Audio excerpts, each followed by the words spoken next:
ಬಡವ ಮನೆ ಕಟ್ಟಕ್ಕೆ ಮನೆ ಕಟ್ ಮಾಡಿ ಅಲ್ಲಿ ಗೊತ್ತಾಗುತ್ತೆ. ಆನೆ ಇರೋದು ಗೊತ್ತಾಗಲ್ಲ ಮೇಡಮ್, ಮಾಹಿತಿ ಕೊಡಕ್ಕೆ ಗೊತ್ತಾಗಲ್ಲ. ಅಪ್ಪ ನಾನು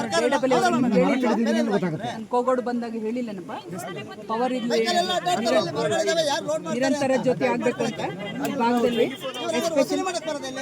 ಒಂದು ನಿಮಿಷ ಅವ್ರು ಮಾತಾಡ್ತಾ ಇರ್ತಾರೆ, ಒಂದು ನಿಮಿಷ. ಕೋಗೋಡು ಇದರಲ್ಲಿ ಸಾವಾದಾಗ ನಾನು ಹೇಳಿದ್ದೆ, ನೋಡಪ್ಪ ನಿರಂತರ ಜ್ಯೋತಿ ಅಪ್ರೂವ್ ಆಗಬೇಕು, ಈ ಕಡೆ ನಿರಂತರ ಜ್ಯೋತಿ ನಿಮ್ಮ ಮೋಟ್ರು ಗಿಟ್ಟು ಓಡೋದಕ್ಕೆ ಅಗ್ಲೊತ್ತಿನಲ್ಲಿ ಬೇಕಾದ್ರೆ ಇದು ಮಾಡಿ, ನನಗೆ ನಿರಂತರ ಜ್ಯೋತಿ ಬೇಕು ಅಂತಂದು ಹೇಳಿದ್ದಾರೆ. ಮಾಡಾದ್ಮೇಲೆ ಇಂಪ್ಲಿಮೆಂಟ್ ಮಾಡಿರಿ. ನೀವೆಲ್ಲ ನೋಡಿ, ನೀವು ಯಾವಾಗ ಬಂದಿದ್ದು, ಇವಾಗ ಬಂದ್ರಿ. ನಾನು ಅಲ್ಲ ರೀ, ನಿಮ್ಮದು ಅದ ಕೆಲಸ ನೋಡಿ, ಹೆಚ್ಚು ಕಡಿಮೆ ಆದರೆ ಜನರಿಗೆ ಯಾರು ರೀ ಇದು ಮಾಡೋದು? ಹಾಂ, ಎಲ್ಲರದು ಡಿಫೆಂಡ್ ಮಾಡ್ಕೊಳಕ್ಕಾಗಲ್ಲ ರೀ ನನಗೆ.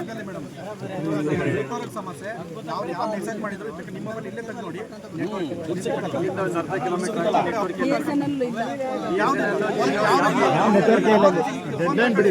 ಇಲ್ಲ, ಆಯ್ತು. ಇವಾಗ ಟವರ್ಗೆ ಇದು ಕೊಡ್ತೀರಾ ಜಾಗ, ಮತ್ತೆ ಹೇಳ್ಬೇಕಲ್ಲ ಇವೆಲ್ಲ ಬೇರೆ. ಇಲ್ಲ ರೀ, ನೀವು ನಮಗೆ DC ಆಫೀಸಿಗೆ ಬಂದ್ರೆ ಇಲ್ಲ ಬಂದಿಲ್ಲ.